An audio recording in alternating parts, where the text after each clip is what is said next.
Shalom, this is Jay Micah Hancock with All Israel News. Today we have the pleasure of interviewing Dr. Mordechai Kedar. Dr. Kedar is an expert he's an Orientalist scholar. He's an expert in Arab, what we would call Arab studies.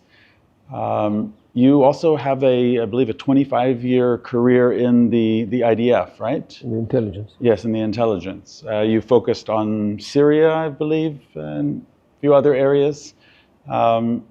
So here in Israel, Dr. Kedar is very well known. He's asked to speak many times on issues related both to Arab-Israeli culture and the Palestinian culture and the neighboring countries around. Dr. Kedar, welcome to All Israel News. Thank you so much for having me here. You would agree that we're in historic days right now. You know what? In the Middle East, history is being written every day. Because this area is so turbulent, so that you can't even find one day in which very important things happen. So this is no dull moment in the Middle East. Right now, we're in a situation where Israel is in a ceasefire agreement. The Western nations of the world have been making a lot of noise recently about a two-state solution. And there are a lot of questions both inside Israel and outside Israel. What does this mean? Where is this going? So I would like to start by asking you, the Western nations have been really for decades now pushing a two-state solution. Israeli Jewish state next to a Palestinian Arab state.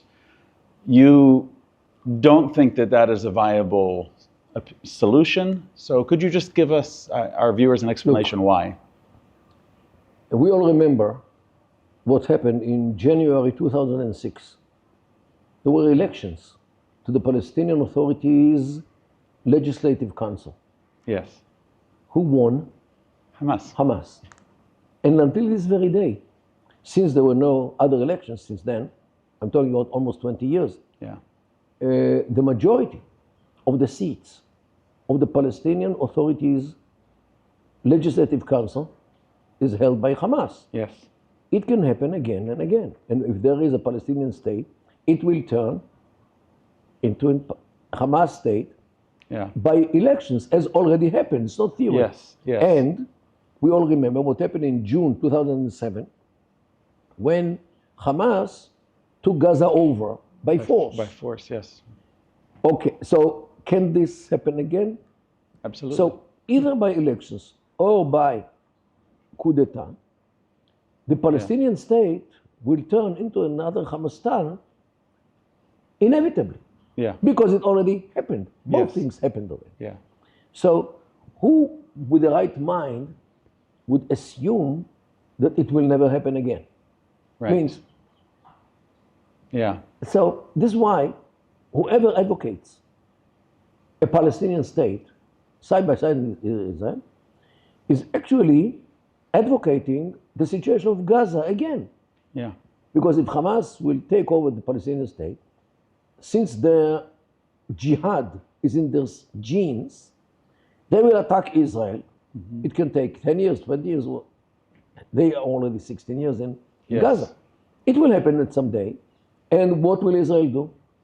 What will any country in the world do? Yes. Okay? So they actually want to turn Judea and Samaria to Gaza. Yeah. And I really don't understand all those who seemingly want the good for the Palestinians. Yeah. Actually, they are leading them to a path which will bring them to the Gazan situation. Yeah. Who with the right mind would do such a thing? Yeah. But, you know, they don't learn from the situation of the Middle East. Yeah. The Middle East, roughly, is divided to two kinds of states. The failing kind and the successful kind. Right. The failing are Lebanon, Syria, Iraq, Sudan, Libya, Yemen. The successful are Kuwait, Qatar, 7 Emirates united in the United Arab Emirates, Right. Oman and Saudi Arabia. The question is, why are those failing states and these are successful? Yeah. Usually people would say because of the oil. Wrong. Iraq has a lot of oil, Right. and Iraq is a failing state. Yeah. Libya has even more oil than Yes. Iraq, Yeah. and it's a very failing state. Right. While Dubai, on the other side, has no oil, no gas, almost. And this is heaven on earth. So evidently it's not the oil. Right. So what is the element which makes the failing states failing, and the element which makes the successful one successful? The structure of the society. Right. In each and every one of the failing states, the society is comprised of either many ethnic groups, like Arabs, Turkmens, Armenians, Yeah. Kurdish, Yeah. or tribal groups, or religious groups, Christians, Muslims, Yazidis, Druze, Alawites, and sectarian groups, Yes. Sunnah, Shia, all kinds of denominations and Right. so forth. Each and every one of the failing states is comprised of many groups which never galvanized Right. to be one consolidated nation. Yeah. Therefore, the state is a dictatorship because it's able to dictate itself from all the different Yeah. factions. You have to impose And order. therefore, the state is viewed as the enemy of the Right. people. Syria, Iraq. Iraq, okay? Yeah.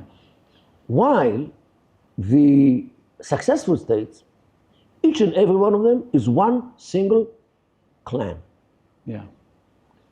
Kuwait belongs to a clan named Al Sabah. Dubai belongs to a clan named Al's family, Al Maktoum. Abu Dhabi, Al Nahyan. Saudi Arabia, Al Saud. Here you are. If you establish a state on a clan in the Middle East, this is the only way how to achieve a stable state, legitimate state, and a state which does good things rather than bad things. Right. This issue can be implemented also within the Palestinian. If you build a Palestinian state comprised of all the clans in this very clannish Yes. society, if your name is Jabari or Kawasmi or Nachi or Tamimi or Zlani, you live only in Hebron. Yeah. If your name is Masri or Tukan or Shaka, there's the clans, you live in Nablus. If your name is Arikat, you live in Jericho. If your name is Karmi, you live in Tulkarem. Means every clan lives Right. by itself. They don't mingle with each other. They don't get married with each other. So if you create a Palestinian state for them all together, Right. it will be just like Syria. It will end up like Syria. Yeah. While if you establish emirates in the cities based on the local clans, you get a Dubai Yeah. or Abu Dhabi. Right. And this is the idea of establishing Palestinian Emirates rather than Palestinian state. Yeah. And if this idea would have been implemented in Gaza before the war, there wouldn't be a war. You speak of the different clans. I remember, I grew up around the US military, and I remember when President Bush really pushed hard for elections in the Palestinian society. In the West, we have these great ideals of how we think things should work. And an Iraqi friend of mine told me, if he does that, it's all going to fall apart. But we tend in the West to look at even Gaza as one entity. So can you speak a little bit to what are the different groups in the Gaza Strip? Sure, Gaza Strip definitely is populated by clans. Astal, Abu Shabab, Dormush, well known. And Yeah. every clan could be thousands of people. Right. And every clan lived until the war in a compound which was owned by the clan. Means Right. nobody else tried to penetrate their space. And it could work. However, Hamas bought people Yeah. with Qatari money, Yes. and they built a structure, overall structure, by Qatari money. So Qatar actually created Hamas as a government, Hamas Yes. as a ruling elite, and this actually what brought the war. Yeah. And people don't understand that Qatar is actually here the warmonger of the whole Middle East, because they support terror organizations like Hamas Right. in order to establish states which will be inevitably terror states. Right. Syria, Yeah. They're run active by there. an ISIS graduate. Yes. So what do you think? Why do they treat the Christians the way they treat them? It's something which is mind-boggling what happens in Syria. Whenever a jihadist wants a woman or a girl, he goes either to the Alawites or the Christians, kidnap or the Jews, one, two, yeah. or three, as many as you want, Yeah. and you know what for. Yeah. And this is the West which supports this jihadist with a necktie. Yes. I wanted to ask you this because I heard this, that in both Judea and Samaria and in Gaza, that many times the people are familiar with these refugee camps.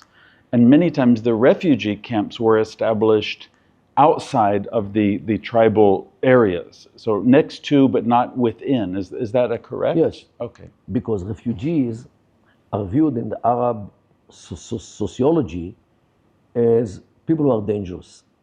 Because they are individuals, because Right. they ran away from where they came. And they are dangerous for our girls, Yeah. because there is no big brother, the tribe, which Yes. controls how they behave. Right. And this is why in Hebron, for example, which is very conservative Yes. society, the closest refugee camp is 12 kilometers, because they didn't allow the refugees in 1948 to settle near them. Unlike Ramallah, which is a refugee camp next to it, and unlike Nablus, unlike Jericho, Right. Tulkarem, Kalkilia, in Hebron, they did not allow. Okay. To that degree. So they sent them all the way to Fawar, which is 12 kilometers away. Yes, the refugees, but don't forget that we are now 76 years, Right. 77 years after the establishing Yeah. of these refugee camps. This 77 years is 4 generations. Yes. Yeah. Because when girls are getting married at the age of 15, 16, Yeah. it's 4 generations. 4 generations means that they have already clans, Yes. which are living in these camps Yes. for 4 Yeah. generations. You can really relate to them as clans. Okay. I want to ask you a little bit about the Trump peace plan for Gaza. He speaks of, international security force that's going to come in. He speaks of rebuilding, and from the Western ears, this all sounds very good. But we're seeing right now on the ground, Hamas is desperately fighting against these clans to maintain its control. If you could give some advice, if you could sit down with President Trump or J.D. Vance, who's currently here, what would you recommend to them? Look, thinking that Hamas will welcome the international community with roses, I think it's far from reality. They would rather welcome them with guns. Okay. And they have guns. So I'm not so sure that the American people want their, kids to come back home in coffins Right. from Gaza, only because President Trump has good intentions Yes. to turn Gaza into something better Right. than it is today. Secondly, what happened in this international body, which tries to take Gaza to a better future, includes countries which actually, like Turkey and Qatar, Qatar, yeah. which officially support Hamas. Yeah. So what exactly do we expect from them? Right. Right. To change their ideology within one night? Right. And to start what? working against Hamas after so many years and so many billions of money which Qatar poured over Hamas. Yes. Now only because President Trump is thinking that that's what the people in Gaza want. Yeah. So really, I think that some things were not thought Yeah. all the way through. So Would you support something like, the Yasser Abu Shabab, he has his Popular Forces group. Do you think that's a possibility of finding a couple clans and maybe, I saw an article about this talking about how Israel could try to, in the territory that it still controls, the roughly 58%, try to work with clans in that area to establish something new. Do you think that would be a viable solution? The only thing which works well in the Middle East is the clan.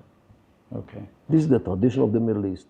This is the nucleus of the society. Right. All kinds of ideologies like socialism, like nationalism, patriotism, all came during the last 100 years. Yes. Very shallow, very new, novel. Islam is also fairly new, only 14th centuries, because tribalism, the age of tribalism is hundreds of thousands of years since human beings started to live in the Middle East. Yeah. You must live as a clan in such a place because you have to defend your source of water. Yeah. And this is a desert here in this Middle East. So the only thing which you can rely on is the clan system, but you have to know how to work with this. Okay. You cannot sit in Washington and use like chess tools, from right to left and expect that they will stand, straight to hear what you want. Right. You have to talk to them in their language. Okay. And this is actually what we do in Hebron. There is a group of sheikhs in Hebron who really want to establish an emirate. Yeah. Israel, in my view, should work with them in order to establish a Palestinian emirate in Hebron. And if this succeeds, we are definitely, there is a possibility that other towns and cities, like Nablus, like Jericho, will continue to do the same thing. Yeah. I know when the Abraham Accords were made back in and announced back in 2020, one of the statements that Prime Minister Netanyahu made was that everybody said we had to solve the Palestinian issue first before we could make peace with others. But he spoke of making these agreements with individual countries. And I remember thinking, why wait? Why not just start with individual cities or clans among the Palestinians? Why wait until you have a corporate agreement? Look, historically, in 1993, 32 years ago, Israel signed the Oslo agreements with the PLO. Yes. A year later, in the summer of 94, the PLO established the Palestinian Authority. Ever since then, 31 years, 32 years almost, Israel works with the PA. Yeah. Israel developed all kinds of structures to work with the PA. Right. Yeah. The financial structure, the security structure, which agreements. doesn't work. But Israel is actually designed to work with the PA. Right. Now, since the PA considers the clans as their enemies, the state and the people, like Syria. Now, if we start to work with the clans, it means that the PA will be our enemy. Yes. So should we leave them? Should we allow them to be here? Or tell them, hey, go back to Tunisia, where you came from? So this is like a U-turn with a train. Right. It's not easy. True. But in my humble view, Israel should do it, and the earlier the better. Otherwise, we will find ourselves one day with a Palestinian state recognized by the whole world because of the stupidity of Macron and others, Keir Starmer as well, or their subjugation to the Islamic migration, which Yes. changes their Yes. policies dramatically Yes. recently. Yeah. So we should really run forward with the implementation of the Palestinian Emirate plan in order to make sure that no stupid European establishes a Palestinian state right above us. Yes. I hope that the Israeli government will start this activity because this is inevitable. Do you think, because I know that we've heard, reports and rumors that Saudi Arabia is interested in normalizing relations with Israel, but they want some kind of solution to the Palestinian issue. Do you think that they would buy into an emirate? If somebody explains to them in Arabic this plan, and I'm more than ready to go into, and if the Saudis watch this conversation and they invite me, I will come. Okay. And in order to explain the logic behind this thing, which is actually walking on the path of Saudi Arabia.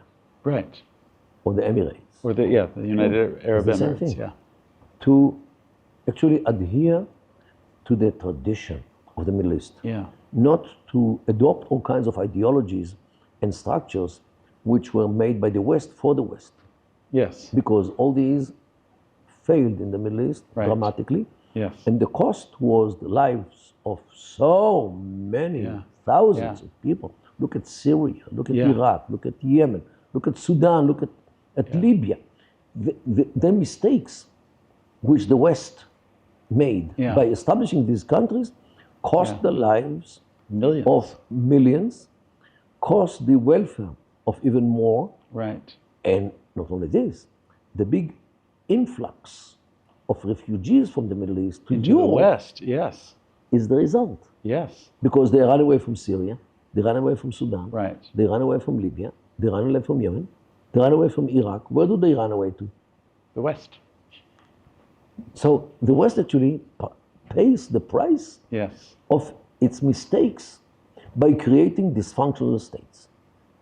Yeah. I'm calling to everybody, create emirates. Right. Because this is the only thing which is viable in the Middle East. Yeah. Because it follows the culture of the Middle East, which is based on the clan. Yeah. Europeans and Americans don't get it. No. Because for them, a clan is compared to like the mafia. Yes. Cosa Nostra. You know, crime, drugs. Yeah. This is in America. Yes. Here in the Middle East, the clan is the only stable and legitimate structure which can be relied on. Yeah. So I have a question related to this idea of the clan structure. Western readers outside of Israel may not understand this or may not know this, but so in the territories, Judea and Samaria and in the Negev region, you have also Bedouins. And they don't always see themselves, again, because of the clan structure, they don't always see themselves as the same as the Palestinians. I remember having a discussion with some Bedouins. I live in Ma'ale Adumim, and we had some Bedouins there. And so I asked one of them, do you consider yourself Palestinian? And he says, no, I'm Bedouin. That was his immediate response. So do you think, or how, I guess is what I want to ask, how do you think Israel should approach that issue? Because they're not in the same situation in that they have a history of a little bit more moving around. How should Israel approach the issue of the Bedouins? They are not nomads for decades already. Right. They settled on place and they are sticking to the place. They don't move from place to place as their grandfathers did when the Ottoman Empire was here, and they could move easily from South. But today it's to Saudi Arabia, Jordan, Israel, Sinai. Yes. Because under the Ottoman Empire, there were no borders between the so they could go from place to place according to all kinds of variables like grass, like water, rain, disputes, struggles. You know, there are many. But since the state was established 77 years ago, they are stable. Right. But many of them are in smaller family units, at least I've noticed in Judea and Look, Samaria. modernism, which comes to these clans, changed a little bit the social structure, but definitely in the Negev, they are very clannish, Yes, especially compared to the Arabs who live in North Israel, right. where the tribalism is being eroded Yeah, because of various reasons. But in the Negev, it's still alive and kicking. The culture of yes, the state has to deal with this, yeah, and the state does. The laws which are in the Negev are a bit different in order to fit the society and the concepts of the society. Israel more or less knows how to adjust itself to the clan system, yet there are some things which Israel doesn't give up. So there's some kind of in-between. For example, like in Judea and Samaria, where some of these Bedouin clans are not a city, would they be given a smaller territory, or would they be attached to, in a sense, how would that work out? No, the problem in Judea and Samaria is that too many authorities try to pull the wagon when it comes to the clans. The Israeli, let's say, system on one side, the Palestinian authority on the other side, everyone competes with each other. Right. Who will be more obvious as the ruling party in this issue? You can add to this the European Union, Right. which tries also to stick its nose into these issues. So you cannot compare the situation in Judea and Samaria when they have no citizenship to what happens in the Negev, Right. where they have Yeah. Israeli citizenship. It makes a lot of difference. I would say because of the situation that we find ourselves in, there is this sense of pressure in Israel that other outside forces are trying to control the situation. Like, what is your read of the Israeli population? How many people do you think have, like, if you could give a percentage, how many people in Israel do you think have heard of your idea for the Palestinian Emirates? Look, And might support it politically? unfortunately, I don't have the resources to spread the idea of Palestinian Emirates. Yet, I'm talking about this in the Israeli media whenever I have the opportunity to do this. I am regularly on Channel 14. Right. So there I speak whenever I can. But I think that the best achievement is that I succeeded to recruit the minister Nir Barkat, Yes. the Minister of Economy. Right. He fell in love with this idea, Right. and he's pushing it for months already. Yeah. He's been involved with the work in Hebron, right? Yeah. Yeah. We are working together. Okay. He is fully recruited to this mission in the government. Yes. You know, this idea is Trojan horse in the government, and he is proud to be the one. Yeah. And he's pushing it with the prime minister, with other ministers like Dermer, who is in charge of the relations between Israel and the United States. We are also in connection with the security, with the Shabak. Right. We are connected with all kinds of Israeli ministries and others. Minister of Finance, Smotrich, knows about this and is supporting it. Okay. Minister of Homeland Security, Yes. Ben-Gvir, is supporting it. Okay. So the Moetzet Yesha, I don't know, call them in English, the Council of Judea and Samaria, are with it. Okay. Yossi Dagan. Yeah. Israel Gantz from Binyamin is for it. Okay. So the leading popular forces here in Israel are for it. Okay. And that's why I'm more than sure that at the end of the day, it will be implemented.